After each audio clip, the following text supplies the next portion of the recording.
আচ্ছা, শুরুতেই একটা উপমা দিই। ধরুন, বাজার থেকে অত্যন্ত দামি আর অত্যাধুনিক প্রযুক্তির একটা গ্যাজেট কেনা হলো। হুম, ইন্টারেস্টিং। তো গ্যাজেটটির বাক্সের ভেতরেই কিন্তু প্রস্তুতকারক কোম্পানির দেওয়া একটা ম্যানুয়াল বা নির্দেশিকা রাখা আছে। ম্যানুয়ালটা আকারে বেশ ছোট, খুব সহজ ভাষায় লেখা, আর গ্যাজেটটা চালানোর জন্য একদম স্বয়ংসম্পূর্ণ। হ্যাঁ, মানে বেসিক্যালি যেটা দেখে আপনি গ্যাজেটটা ব্যবহার করবেন। একদম। কিন্তু কিছুদিন পর দেখা গেল মানুষ সেই আসল ম্যানুয়ালটা একদমই পড়ছে না। এর বদলে তারা থার্ড পার্টি বা অন্য কোনো আনঅথরাইজড কোম্পানির তৈরি করা 10,000 পৃষ্ঠার এক বিশাল গাইডবুক অনুসরণ করছে। ও আচ্ছা, আর সবচেয়ে আশ্চর্যের বিষয় হলো ওই বিশাল গাইডবুকে এমন সব নিয়ম-কানুন লেখা আছে যা কিনা মূল ম্যানুয়ালের কথাগুলোর সম্পূর্ণ বিপরীত। আর যারা ওই গ্যাজেটটা ব্যবহার করছেন তারা হয়তো অন্ধভাবে বিশ্বাস করে নিচ্ছেন যে ওই বিশাল গাইডবুকটা না পড়লে আসলে গ্যাজেটটা চালানোই সম্ভব না। ঠিক। মূল ম্যানুয়ালটা তখন কেবলই বাক্সের এক কোনায় পড়ে থাকছে, কেউ খুলে দেখারও প্রয়োজন বোধ করছে না, তাই তো? একদম নিখুঁত ধরেছেন।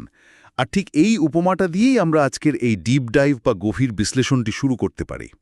আজ আমরা তলিয়ে দেখার চেষ্টা করব এমন একটা বিষয় যা অত্যন্ত চাঞ্চল্যকর আর আমাদের অনেকেরই প্রচলিত চিন্তাধারাকে একেবারে নাড়িয়ে দিতে পারে। হ্যাঁ, আজকের বিষয়টা আসলেই বেশ ভারী। আমাদের আজকের আলোচনার ভিত্তি হল কোরআন বনাম শরীয়ত, একটি তুলনামূলক বিশ্লেষণ। এই উৎসের মূল দাবিটা হল প্রচলিত শরীয়ত, মানে এই যে হাদিস, ফিকাহ বা ফতোয়া, এগুলো আসলে মূল কোরআনের পরিপূরক নয়। বরং লেখক দাবি করছেন যে শরীয়ত কোরআনকে পাশ কাটিয়ে সম্পূর্ণ নতুন এবং অনেক ক্ষেত্রে সাংঘর্ষিক একটা বিধান তৈরি করেছে, যা ওই থার্ড পার্টি গাইডবুকের মতোই, মানে মূল নির্দেশিকাকে একেবারে প্রতিস্থাপিত করে ফেলেছে। তবে মূল আলোচনায় ঢোকার আগে একটা অত্যন্ত গুরুত্বপূর্ণ বিষয় একেবারে পরিষ্কার করে নেওয়া দরকার। হ্যাঁ, অবশ্যই। আজকের এই উৎস উপাদানটিতে ধর্ম, সমাজ এবং প্রচলিত বিশ্বাস নিয়ে বেশ কিছু স্পর্শকাতর আর বিতর্কিত দাবি রয়েছে। আমরা যারা আজ এই বিষয়গুলো নিয়ে কথা বলছি, আমরা কিন্তু এই দাবিগুলোর কোনো পক্ষ নিচ্ছি না। একদমই তাই। আমরা কোনো নির্দিষ্ট মতবাদকে সমর্থন করছি না, আবার খারিজও করছি না। রাইট। যারা শুনছেন তাদের অবগতির জন্য পরিষ্কারভাবে বলা হচ্ছে যে আমাদের একমাত্র উদ্দেশ্য হল সম্পূর্ণ নিরপেক্ষ দৃষ্টিকোণ থেকে লেখকের তুলনামূলক দাবিগুলো তুলে ধরা। লেখক মূল গ্রন্থে কি বলেছেন, কোন যুক্তি দেখিয়েছেন, আর এর পেছনের মনস্তত্ত্ব কি হতে পারে, আমরা শুধু সেটাই বিশ্লেষণ করব। ঠিক। তো মূল আলোচনায় যাওয়া যাক। চলুন। আচ্ছা, যে কোনো মতাদর্শ বা ধর্মের একেবারে মূল ভিত্তি হলো তার ঈশ্বরের ধারণা, তাই না? অবশ্যই। আমাদের এই উৎসের শুরুতেই ঈশ্বরের স্বরূপ নিয়ে চমৎকার একটা দ্বন্দ্বের কথা বলা হয়েছে। লেখক দেখাচ্ছেন মূল গ্রন্থ এবং শরিয়াতের মধ্যে ঈশ্বরের সংজ্ঞাতেই যেন আকাশ পাতাল তফাত। সংঘাতটা একেবারে শেকড় থেকে শুরু হয়েছে বলেও ভুল হবে না, কারণ লেখক দাবি করছেন কোরআনে ঈশ্বরকে নিরাকার হিসেবে বর্ণনা করা হয়েছে। নিরাকার। হ্যাঁ, দৃশ্য বা অদৃশ্য সবকিছু জুড়েই নাকি তার অবস্থান। আর সবচেয়ে কৌতূহলোদ্দীপক ব্যাপার হল, বলা হচ্ছে সৃষ্ট বস্তু বা জীবের নিজের হৃদয় হল ঈশ্বর উপলব্ধির সবচেয়ে বড় সূত্র। ঈশ্বরকে নির্দিষ্ট কোনো আকার বা স্থানে সীমাবদ্ধ করা যায় না। কিন্তু অন্যদিকে শরিয়াতের বর্ণনায় লেখক এক সম্পূর্ণ ভিন্ন চিত্র তুলে ধরেছেন। সেখানে ঈশ্বরকে এমন এক সত্তা হিসেবে কল্পনা করা হয়েছে যিনি সপ্তম আসমানের উপরে অবস্থান করেন। হ্যাঁ, একটা নির্দিষ্ট স্থানে। শুধু তাই না, আরও নির্দিষ্ট করে বলা হয়েছে যে সপ্তম আসমানের ওপরে এক বড়ি বাগান বা সিদরাতুল মুনতাহা আছে, তার ওপরে রয়েছে আরশ বা সিংহাসন। ওয়াও! এমনকি শরিয়াতের বর্ণনায় মতান্তরে ৮টি প্রাণী নাকি সেই আরশ বহন করে বেড়াচ্ছে। হ্যাঁ, দাঁড়ান, আমার এখানে একটা খটকা লাগছে।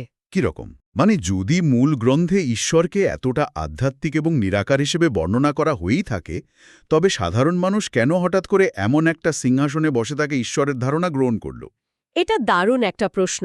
আমরা যদি মনস্তাত্ত্বিক আর ঐতিহাসিক দিক থেকে বিষয়টা বিশ্লেষণ করি, তাহলে এর পেছনের কারণটা কিন্তু খুব স্পষ্ট হয়ে ওঠে। আচ্ছা। মানব মন সবসময় বিমূর্ত বা নিরাকার কোনো ধারণাকে সহজে ধারণ করতে পারে না। প্রাচীনকালে মানুষ রাজা, মহারাজা, সিংহাসন, দরবার এসব ধারণার সাথে খুব অভ্যস্ত ছিল। হ্যাঁ, ওই সময় সমাজ ব্যবস্থাটাই ওরকম ছিল। ঠিক, তাই আত্মিক উপলব্ধির চেয়ে সপ্তম আসমানের ওপরে সিংহাসনে বসে থাকা একজন শাসক এই ধারণাটা মানুষের কাছে বেশি দৃশ্যমান আর সম্ভবত বেশি ভয় জাগানিয়া মনে হয়। ও বুঝতে পেরেছি, মানে একটা ভয় তৈরি করা। একদম। প্রাতিষ্ঠানিক ধর্ম বা শরিয়াত মূলত সাধারণ মানুষের এই মনস্তাত্ত্বিক চাহিদাই পূরণ করেছে। একজন নিরাকার ঈশ্বরকে ভয় দেখিয়ে মানুষকে নিয়ন্ত্রণ করা বেশ কঠিন, কিন্তু সিংহাসনে বসা একজন রাগী শাসকের ভয় দেখিয়ে মানুষকে খুব সহজেই শাসনে রাখা যায়। গ্যাজেট আর ম্যানুয়ালের কথা বলছিলাম না, হ্যাঁ হ্যাঁ, লেখক বলছেন কোরআন নিজেই নাকি দাবি করে যে এটি স্বয়ংসম্পূর্ণ, পরিপূর্ণ এবং অত্যন্ত সহজ প্রাঞ্জল ভাষায় অবতীর্ণ। কিন্তু শরীয়ত বলছেন না, কোরআন অসম্পূর্ণ। আর সবচেয়ে বিস্ময়কর দাবিটা হলো শরীয়তের সাহিত্যে নাকি বলা হয়েছে যে কোরআনের অন্তত একটি আয়াত কম আছে। হ্যাঁ, লেখক এখানে সরাসরি উল্লেখ করেছেন যে শরিয়াতের দাবি অনুযায়ী ব্যভিচারের শাস্তির একটা আয়াত নাকি কোনো এক সময় ছাগল খেয়ে ফেলেছিল। এটা তো রীতিমতো অবিশ্বাস্য শোনাচ্ছে। তাই তো। একটা ঐশিক গ্রন্থ যা কিনা স্বয়ং ঈশ্বরের বাণী বলে দাবি করা হয়, তার একটা গুরুত্বপূর্ণ আইন একটা ছাগল খেয়ে ফেলল, আর মানুষ এটা বিশ্বাসও করে নিল। কিভাবে একটা সমাজ এই ধরনের আখ্যানকে বিনা প্রশ্নে মেনে নিতে পারে? এখানেই প্রাতিষ্ঠানিক ধর্মের সবচেয়ে বড় কৌশলটা লুকিয়ে আছে। কিরকম? ধরুন, আপনি যদি নতুন কোনো আইন বা ফতোয়া সমাজে চালু করতে চান যা মূল গ্রন্থে নেই, তবে আপনাকে প্রথমেই প্রমাণ করতে হবে যে মূল গ্রন্থটি আসলে সম্পূর্ণ নয়। ও আচ্ছা, লুপ হোল তৈরি করা। ঠিক, ছাগলে আয়াত খেয়ে ফেলার এই আখ্যানটি হয়তো সেই অসম্পূর্ণতারই একটা মনস্তাত্ত্বিক বৈধতা দেওয়ার চেষ্টা। যখন সাধারণ মানুষকে বোঝানো হলো যে মূল গ্রন্থ অসম্পূর্ণ বা তা বোঝা সাধারণের কর্ম নয়, ঠিক তখনই ওই থার্ড পার্টি গাইডবুক, মানে হাদিস বা ফতোয়া, একদম সেগুলোর অপরিহার্যতা তৈরি হলো। পুরোহিত বা ধর্মগুরুরা তখন নিজেদেরকে সেই গাইডবুকের একমাত্র ব্যাখ্যাকারী হিসেবে প্রতিষ্ঠিত করলেন। আর নিজেদের এই অবস্থানকে পাকাপোক্ত করার জন্যই কি মূল উপাসনার মন্ত্রগুলোতেও পরিবর্তন আনা হয়েছিল? তা বলা যেতে পারে। কারণ লেখক দেখাচ্ছেন ইসলামের মূল কালেমা হল শুধু ঈশ্বরের একত্ববাদের ঘোষণা, কিন্তু শরিয়াত পরবর্তীতে সেখানে নবীর নাম যুক্ত করেছে এবং কালক্রমে পীর, ইমাম বা নেতাদের প্রশংসাও নাকি এর সাথে মিশে গেছে। ঠিক ধরেছেন। এটা শুধু মূল ম্যানুয়ালকে সরিয়ে দেওয়া নয়, বরং যারা ওই নতুন নিয়মগুলো তৈরি করছে তারা নিজেদেরকে এবং নিজেদের নেতাদেরকেও ওই ধর্মের অবিচ্ছেদ্য অংশ হিসেবে প্রতিষ্ঠিত করছে। এটা এক ধরনের আধ্যাত্মিক মনোপলি তৈরি করার প্রক্রিয়া। মনোপলি? দারুণ বলেছেন। তো এখান থেকে কিন্তু আলোচনার পরবর্তী ধাপটা খুব প্রাসঙ্গিক হয়ে ওঠে। যদি নির্দেশিকা বা ম্যানুয়ালটাই বদলে যায়, তবে যিনি সেই বার্তা নিয়ে এসেছেন, মানে নবীর প্রতি দৃষ্টিভঙ্গিও তো বদলে যাওয়ার কথা। হ্যাঁ, লেখক এই জায়গায় খুব সূক্ষ্ম কিন্তু বিশাল একটা পার্থক্য টেনেছেন। পার্থক্যটা কি নিয়ে? লেখক বলছেন কোরআনের মতে সব নবী সমান, তাদের মধ্যে কোনো পার্থক্য করা বা কাউকে ছোট বড় জ্ঞান করা কোরআন অনুযায়ী সম্পূর্ণ নিষিদ্ধ। হ্যাঁ, এবং লেখক আরও বলছেন যে কোরআন অনুযায়ী নবী মোহাম্মদ ভবিষ্যৎ জানতেন না এবং তিনি কোরআনের বাইরে তিল পরিমাণ কোনো কথা বা কাজ নিজের ইচ্ছায় করেননি। রাইট। তিনি কেবলই একজন বার্তাবাহক ছিলেন। তার অবস্থান দেখানো হয়েছে অত্যন্ত বিনয়ী এবং সাধারণ মানুষের কাতারে। অথচ শরীয়ত এই জায়গাটিতে একটা বিশাল পরিবর্তন এনেছে। শরীয়ত নবী মোহাম্মদকে সর্বকালের সর্বশ্রেষ্ঠ নবী, নবীদের নেতা হিসেবে প্রতিষ্ঠিত করেছে। শরীয়তের বিশ্বাস অনুযায়ী তিনি ভূত ভবিষ্যৎ সবই জানতেন এবং তিনি কুরআনের বাইরে লক্ষ লক্ষ কথাও কাজ করেছেন, যা কিনা হাদিস নামে প্রতিষ্ঠিত। এখন আমার প্রশ্ন হল, হ্যাঁ, যেখানে মূল গ্রন্থটি এত শক্তভাবে বলছে যে সব নবী সমান, সেখানে শরীয়ত একজনকে সবার উপরে কেন নিয়ে গেল? এর পেছনে কি কোনো রাজনৈতিক কারণ ছিল? এর উত্তর পুরোপুরি লুকিয়ে আছে সমাজবিজ্ঞান আর ইতিহাসের পাতায়। আমরা যদি একটু খেয়াল করি তাহলে দেখব ইসলামের শুরুর দিকের একটা আধ্যাত্মিক বা দার্শনিক আন্দোলন খুব অল্প সময়ের মধ্যেই একটা বিশাল রাজনৈতিক ও ভৌগোলিক সাম্রাজ্যে পরিণত হয়েছিল। হ্যাঁ, ইতিহাস তো সেটাই বলে। তো যখন একটা সাম্রাজ্য বিস্তার লাভ করে তখন তার একটা এক্সক্লুসিভ বা নির্দিষ্ট পরিচয় প্রয়োজন হয়। রোমান বা পার্সিয়ান সাম্রাজ্যের মতো অন্যান্য শক্তিশালী সাম্রাজ্যের সাথে পাল্লা দিতে গেলে নিজেদেরকে আলাদা এবং শ্রেষ্ঠ প্রমাণ করার একটা তাগিদ থাকে। বুঝতে পারছি। আর সেই জন্যই তাদের এমন একজন নেতার প্রয়োজন ছিল যিনি অন্য সব ধর্মের নেতাদের চেয়ে শ্রেষ্ঠ। তার মানে এই শ্রেষ্ঠত্বের দাবি আসলে ধর্মের চেয়ে সাম্রাজ্যবাদীরই বেশি প্রয়োজন ছিল। একদম তাই। এবং লেখক কিন্তু দেখাচ্ছেন যে এই নির্দিষ্ট দলকেন্দ্রিক চিন্তাভাবনা শুধু নবীর মর্যাদাতেই সীমাবদ্ধ থাকেনি, এটা পুরো ধর্মের সার্বজনীনতাকেই পাল্টে দিয়েছে। কিভাবে? লেখক দারুণ কিছু তথ্য দিয়েছেন। তিনি বলছেন কোরআন অতীত ধর্মগ্রন্থগুলোকে সমর্থন করে, ধর্মনিরপেক্ষতাকে সমাজের ভিত্তি হিসাবে দেখে। এমনকি লেখক স্পষ্টভাবে উল্লেখ করেছেন যে কোরআন খ্রিস্টানদের ঘনিষ্ঠ বন্ধু বলে স্বীকৃতি দেয়। বাহ! কোরআনের দর্শন অনুযায়ী সব জাতির ভালো মানুষরাই নাকি স্বর্গে যাবে। কিন্তু সাম্রাজ্যবাদী মানসিকতা এই সার্বজনীনতাকে ধারণ করতে পারে না, তাই শরীয়তের অবস্থান ঠিক এর উল্টো। মানে সাংঘর্ষিক। পুরোপুরি। শরিয়াত সাম্প্রদায়িকতাকে ভিত্তি করে অন্যান্য ধর্মের মানুষদের প্রতিপক্ষ বা শত্রু মনে করে। লেখক বলছেন, শরিয়াত দাবি করে একমাত্র নির্দিষ্ট একটা উপদলের মুসলমান ছাড়া অন্য কোনো জাতির স্বর্গে যাওয়ার অধিকার নেই।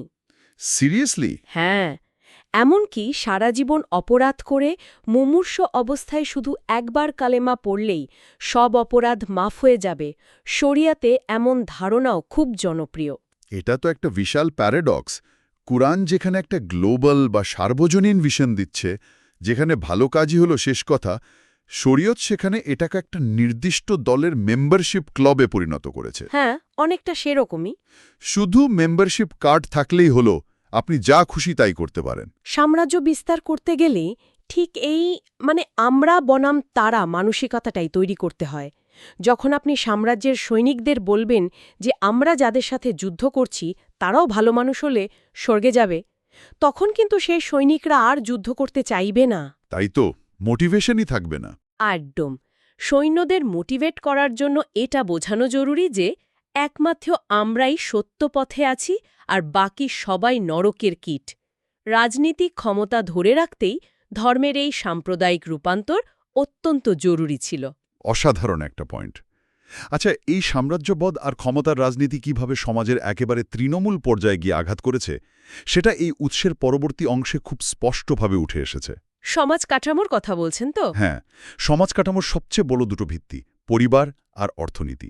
আর এই দুই জায়গাতেই লেখক কোরআন এবং শরীয়তের মধ্যে বিশাল এক বৈপরীত্য তুলে ধরেছেন।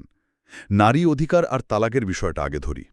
লেখক বলছেন, কোরআনের নেক কাজ বা সৎকর্মের ক্ষেত্রে নারী পুরুষ সম্পূর্ণ সমান, কিন্তু শরীয়তে পুরুষকে দ্বিগুণ মর্যাদা দেওয়া হয়েছে এবং নারীর নেতৃত্বকে হারাম করা হয়েছে। সবচেয়ে মারাত্মক বৈপরীত্য দেখা যায় বিবাহ বিচ্ছেদ বা তালাকে। হ্যাঁ, বিবাহ বিচ্ছেদের ক্ষেত্রে এই দুটি ব্যবস্থার দৃষ্টিভঙ্গির পার্থক্য রীতিমতো চমকে দেওয়ার মতো। লেখক জানাচ্ছেন যে কোরআনের অনুযায়ী তালাক কার্যকর হতে ৩ মাস থেকে শুরু করে কয়েক বছর পর্যন্ত সময় লাগতে পারে। অর্থাৎ কোরআনের নিয়মটা অনেকটা আধুনিক আইনি চুক্তির মতো। স্বামী স্ত্রীর মধ্যে মনোমালিন্য হলে রাগ কমানোর জন্য একটা কুলিং অফ পিরিয়ড থাকে, যেন আবেগের বশবর্তী হয়ে তাৎক্ষণিক কোনো সিদ্ধান্ত কেউ না নিয়ে ফেলে। সালিশ বা আলোচনার সুযোগ থাকে। এটা বেশ প্র্যাকটিক্যাল। কিন্তু শরীয়তের নিয়মটা তো অনেকটা ১ সেকেন্ডে চুক্তিপত্র ছিঁড়ে ফেলার মতো। লেখক বলছেন, শরীয়তে ৩ তালাক বলবৎ হতে মাত্র ৩ সেকেন্ড সময় লাগে। স্বামীর আগের মাথায় এক নিঃশ্বাসে ৩ বার তালাক উচ্চারণ করলেই নাকি বিয়ে ভেঙে যায়। শুধু তাই নয়, সম্পর্ক আবার জোড়া লাগানোর ক্ষেত্রে শরিয়ত যে হিল্লা বিয়ের প্রবর্তন করেছে সেটাও কিন্তু মূল গ্রন্থের সম্পূর্ণ বিপরীত। ঠিক। লেখক বলছেন, কোরআনে যেখানে এই হিল্লা বিয়ে মানে আগের স্বামীর কাছে ফিরে যাওয়ার জন্য অন্য কাউকে বিয়ে করে ডিভোর্স নেওয়ার যে প্রক্রিয়া, সেটি কার্যকর হতে বছরের পর বছর লাগতে পারে, সেখানে শরীয়তে সেটা মাত্র ১ রাতেই বৈধ করা হয়েছে। এটা তো সাংঘাতিক। এটা তো নারীর মর্যাদাকে একেবারে ধুলোয় মিশিয়ে দেওয়ার মতো অবস্থা। আমার প্রশ্ন হল, কোরআনের মতো একটা গ্রন্থ যেখানে এতটা প্রগতিশীল এবং নারীবান্ধব আইন দিচ্ছে, সেখানে শরীয়ত কেন সমাজকে এতটা পেছনের দিকে টেনে নিয়ে গেল? এর কারণ হল তৎকালীন সমাজের পুরুষতান্ত্রিক কাঠামো। সপ্তম বা অষ্টম শতাব্দীর আরব সমাজ, বা বলা যায় পৃথিবীর প্রায় সব সমাজই ছিল চরম পুরুষতান্ত্রিক। হ্যাঁ, তখন তো পিতৃতন্ত্রই সব। কোরআনের এই সম অধিকার বা নারীর প্রতি সম্মানজনক দীর্ঘমেয়াদী আইনি প্রক্রিয়া তৎকালীন সমাজের ক্ষমতাশালী পুরুষদের জন্য হজম করা খুব কঠিন ছিল। প্রাতিষ্ঠানিক ধর্ম সবসময় সমাজের এই ক্ষমতাশালী গোষ্ঠীর সাথে আপোষ করে। ও, মানে নিজেদের স্বার্থে। একদম। তাই কালক্রমে পুরুষদের সুবিধা অনুযায়ী তাদের একচেটিয়া ক্ষমতা বজায় রাখার জন্য আইনগুলোকে নিজেদের মতো করে সাজিয়ে নেওয়া হয়েছে। ৩ সেকেন্ডে তালাকের নিয়ম পুরুষকে তার স্ত্রীর উপর নিরঙ্কুশ ক্ষমতা প্রদান করে। আর ঠিক একই কাজ কি অর্থনীতির ক্ষেত্রেও করা হয়েছে? কারণ সম্পদের বণ্টনের ক্ষেত্রে লেখকের দেওয়া তথ্যগুলো আমাকে আক্ষরিক অর্থে হতবাক করেছে। লেখক কি বলছেন এ ব্যাপারে? লেখক বলছেন, কুরআন প্রয়োজনাতিরিক্ত সম্পদ জমানো বা ধারণ করাকে চূড়ান্ত হারাম বলে ঘোষণা করে। সাম্যবাদ বা সম্পদের সুষম বণ্টনই হল কুরআনের মূল অর্থনৈতিক দর্শন। কিন্তু শরীয়ত তো এই সাম্যবাদের ধারণাকে সম্পূর্ণ বদলে দিয়ে পুঁজিপতিদের জন্য এক বিশাল দরজা খুলে দিয়েছে, তাই না? হ্যাঁ, লেখক দেখাচ্ছেন যে শরীয়ত বলছে হালাল হারাম মিলিয়ে সম্পদের পাহাড় গড়ার অধিকার সবার আছে। শুধু বছরে ২.৫% জাকাত দিলেই নাকি বাকি ৯৭.৫% জমানো সম্পদ সম্পূর্ণ হালাল হয়ে যায়। ওয়াও! মানে যারা শুনছেন তাদের কাছে তো এই ২.৫%-এর নিয়মটা অনেকটা বিশাল কোনো অর্থনৈতিক অপরাধ করার পর সামান্য কিছু জরিমানা দিয়ে পার পেয়ে যাওয়ার মতো শোনাতে পারে। একদমই তাই। আমি কোটি কোটি টাকা মজুত করব, সমাজে বৈষম্য তৈরি করব, আর বছর শেষে সামান্য কিছু টাকা দান করে ধার্মিক সেজে বসে থাকব। এই জায়গাটিতে পুঁজিপতি এবং ক্ষমতাবানদের প্রভাব কিন্তু দিনের আলোর মতো স্পষ্ট। যে কোনো সাম্রাজ্য বা প্রাতিষ্ঠানিক ধর্ম টিকিয়ে রাখার জন্য অর্থের প্রয়োজন। সমাজে যারা ক্ষমতাশালী পুঁজিপতি তারা তো কখনোই নিজেদের সব উদ্বৃত্ত সম্পদ সাধারণ মানুষের মাঝে বিলিয়ে দিতে চাইবে না। তাই পুরোহিত বা ধর্মগুরুরা প্রাতিষ্ঠানিক ধর্মের মাধ্যমে এমন একটা লুপহোল বা ফাঁকফোকর তৈরি করেছেন যেখানে ধর্মের লেবাসও বজায় থাকে, আবার অভিজাতদের সম্পদের পাহাড়ও সুরক্ষিত থাকে। বুঝতে পারছি। এই ২.৫%-এর নিয়মটা মূলত অভিজাত শ্রেণীকে খুশি রাখার একটা চমৎকার কৌশল। সত্যিই ভাববার মতো বিষয়। কিন্তু যখন একটা সমাজের অর্থনীতি আর পারিবারিক আইন এতটা বদলে যায়, তখন সাধারণ মানুষ কি বিদ্রোহ করে না? হ্যাঁ, করার তো কথা। এই বিদ্রোহ ঠেকানোর জন্যই কি ব্যক্তিগত ধর্মকর্ম বা উপাসনার রূপও বদলে দেওয়া হয়েছিল? আলোচনাটা এবার জ্ঞানচর্চার আচার অনুষ্ঠানের দিকে নিয়ে যাওয়া যাক। লেখক এখানে সমালোচনামূলক চিন্তা বনাম অন্ধ আনুগত্যের এক অভাবনীয় চিত্র এঁকেছেন। উপাসনার ক্ষেত্রে এই পরিবর্তনটা সবচেয়ে বেশি দৃশ্যমান।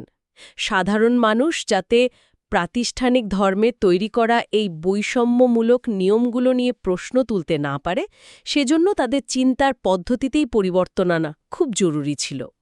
ঠিক তাই। লেখক দেখাচ্ছেন কোরআন নির্দেশ দেয় নামাজে কি বলা হচ্ছে তা বুঝে পড়তে। না বুঝলে নামাজে যাওয়া নাকি কোরআন অনুযায়ী নিষিদ্ধ। আচ্ছা। এবং কোরআন বলছে নামাজের স্বর হতে হবে মধ্যম, যেন তা শোনা যায় এবং বোঝা যায়। কিন্তু শরীয়ত বলছে অর্থ জানার কোনো দরকার নেই, না বুঝেই শুধু আরবিতে মুখস্থ কিছু আয়াত পড়া ফরজ। ফজর আর মগরিবের নামাজ পড়তে হবে উচ্চস্বরে, আর বাকিগুলো পড়তে হবে একেবারে নিম্নস্বরে বা মনে মনে। এই না বুঝে পড়ার মনস্তত্ত্বটা বেশ গভীর। যখন কেউ কোনো কিছু না বুঝে শুধু মুখস্থ আবৃত্তি করে, তখন সে আসলে প্রশ্ন করার ক্ষমতাটা হারিয়ে ফেলে। এটা তো এই না বুঝে উপাসনা করার নিয়মটা অনেকটা এমন যে, ধরুন কেউ কোনো ভিনদেশী ভাষার গান দারুণ সুরে গাইছে। হ্যাঁ, সুরের মূর্ছনায় সে হয়তো আবেগাপ্লুত হচ্ছে, তার চোখে পানি চলে আসছে, কিন্তু গানের কথায় আসলে কি বলা হচ্ছে তার বিন্দু বিসর্গও সে জানে না। সেখানে হয়তো তাকেই গালি দেওয়া হচ্ছে, কিন্তু সে সুরের মোহে মুগ্ধ হয়ে আছে। চমৎকার একটা উপমা দিয়েছেন। প্রাতিষ্ঠানিক ধর্ম মূলত এই সুরের মোহটাই তৈরি করতে চেয়েছে।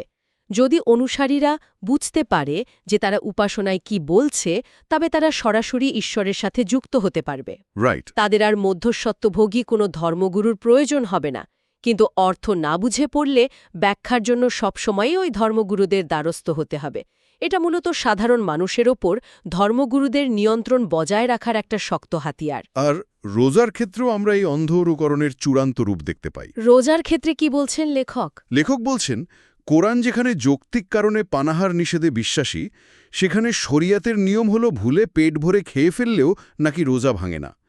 মূল উদ্দেশ্য আত্মনিয়ন্ত্রণ হলেও শরিয়ত বিষয়টিকে একটা যান্ত্রিক নিয়মে পরিণত করেছে। হ্যাঁ, উদ্দেশ্য বা ফিলসফির চেয়ে রিচুয়াল বা যান্ত্রিক আচারকে বেশি গুরুত্ব দেয়া হয়েছে এখানে। আবার এই অন্ধ অনুকরণের প্রভাব সরাসরি পড়েছে বিজ্ঞান ও জ্ঞানচর্চার ওপর। লেখক একটা মারাত্মক কথা বলেছেন। কোরআন যেখানে জ্ঞান, বিজ্ঞান ও নবনব আবিষ্কারকে উৎসাহিত করে, এমনকি জ্ঞানীদের সৃষ্টির শ্রেষ্ঠ বলছে, সেখানে শরিয়াত বিজ্ঞানীদের প্রধানত কাফের বা ধর্মত্যাগী ঘোষণা করে। এটা তো বিশাল একটা কন্ট্রাডিকশন। একদম। লেখক দেখাচ্ছেন কোরআন অনুযায়ী অর্থ না বুঝে কেবল শব্দ মুখস্থ করাকে গাধার পিঠে বই চাপিয়ে দেওয়ার সাথে তুলনা করা হয়েছে। অন্যদিকে শরিয়াত বলছে কোরআন বোঝার কোনোই দরকার নেই, না বুঝে পড়লেও অক্ষর প্রতি 10টি করে সোয়াব বা পুণ্য পাওয়া যাবে। এর কারণ খুব সহজ। অনুসারীদের যদি চিন্তার স্বাধীনতা দেওয়া হয়, তারা যদি মূল গ্রন্থ বুঝে পড়ে এবং বিজ্ঞান নিয়ে গবেষণা করে, তাহলে তারা প্রচলিত অন্ধবিশ্বাস নিয়ে প্রশ্ন তুলবে। হ্যাঁ, মানুষ তখন লজিক খুঁজবে। ঠিক, তারা জিজ্ঞেস করবে কেন 2.5% জাকাত দিলে সব সম্পদ হালাল হবে, কেন 3 সেকেন্ডে তালাক হবে। আর সাধারণ মানুষ প্রশ্ন তুললে প্রাতিষ্ঠানিক ধর্মের নিয়ন্ত্রণের ভিত কেঁপে উঠবে। একদম তাই। তাই প্রশ্ন করার বদলে মুখস্থবিদ্যাকে এত মহিমান্বিত করা হয়েছে যাতে সমাজে স্থিতিশীলতা আর ক্ষমতাবানদের আধিপত্য বজায় থাকে। তাহলে আজকের এই তথ্যবহুল বিশ্লেষণে আমরা ঠিক কি দেখতে পেলাম? আমরা দেখলাম মূল উৎসের লেখকের দাবি অনুযায়ী কিভাবে একটা গতিশীল, সার্বজনীন এবং সাম্যবাদী দর্শন, যা জ্ঞানচর্চা, সম অধিকার আর চিন্তার স্বাধীনতায় বিশ্বাসী ছিল, তা ধীরে ধীরে ক্ষমতা, সাম্রাজ্যবাদ আর পুরুষতন্ত্রের জাতাকলে পিষ্ট হয়ে একটা কঠোর, সাম্প্রদায়িক এবং আচার সর্বস্ব নিয়মতান্ত্রিকতায় পরিণত হয়েছে। হ্যাঁ, লেখক খুব সুচারুভাবে দেখিয়েছেন যে মূল গ্রন্থের অন্তর্নিহিত দর্শন আর পরবর্তীকালে মানুষের তৈরি করা প্রাতিষ্ঠানিক নিয়মের মধ্যে কতটা বিস্তর ফারাক থাকতে পারে। একটা আধ্যাত্মিক পথ কিভাবে একটা রাজনৈতিক হাতিয়ারে রূপান্তরিত হতে পারে, এটা তার একটা ধ্রুপদী উদাহরণ। তবে আজকের এই পর্ব শেষ করার আগে যারা এতক্ষণ ধরে আমাদের এই আলোচনা শুনছেন, তাদের নিজস্ব চিন্তার খোরাক হিসেবে আমরা এই বই থেকে সম্পূর্ণ নতুন আর চমকপ্রদ একটা তথ্য তুলে ধরতে চাই, যা আমরা আগে আলোচনা করিনি। এটা এমন একটা দাবি যা হয়তো বিজ্ঞান এবং ধর্মের চিরস্থায়ী বিতর্ক নিয়ে আমাদের প্রচলিত ধারণাকে একদম গোড়া থেকে নাড়িয়ে দেবে। লেখক বইটির শেষ ভাগে দাবি করেছেন যে কোরআন নাকি ডারউইনের বিবর্তনবাদকে সমর্থন করে। সিরিয়াসলি? হ্যাঁ, শুধু তাই না, লেখক দেখাচ্ছেন যে কোরআন স্পষ্টভাবে ইঙ্গিত দেয় যে আদমের আগেও পৃথিবীতে মানব বা সমতুল্য প্রাণীর অস্তিত্ব ছিল। ওয়াও! অথচ আমরা জানি যে প্রচলিত শরীয়ত বা অন্যান্য প্রাতিষ্ঠানিক ধর্মগুলো বিবর্তনবাদকে সম্পূর্ণ অস্বীকার করে এবং একটা জাদুকরী সৃষ্টিতত্ত্বে বিশ্বাস করে।